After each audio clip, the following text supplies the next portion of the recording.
Hey there, welcome to today's video.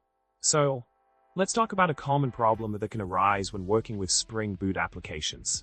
The issue at hand is related to adding third-party Java libraries to a buildpack built Spring Boot container. Now, let's dive into the solution for this problem.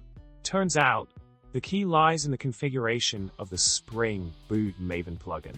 The configuration setting code in LT, layout and GT, zip in LT, layout in GT.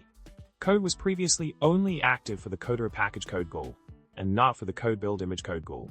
But by correctly configuring code in LT, layout in GT, zip in LT, layout in GT, code for the code build image code goal, you can ensure that the generated buildpack image will use the code or.springframework.boot.loader.launch.properties launcher code, allowing the use of the code loader underscore pt code once again. In summary, we've discussed a common problem faced when adding third-party Java libraries to a buildpack built Spring Boot container. The solution involves configuring the Spring Boot Maven plugin correctly, specifically by setting code in LT, layout in GT, zip in LT, layout in GT, code for the code build image code goal. I hope this video has been helpful for you in tackling similar challenges. Remember to like, subscribe, and leave a comment below with your thoughts.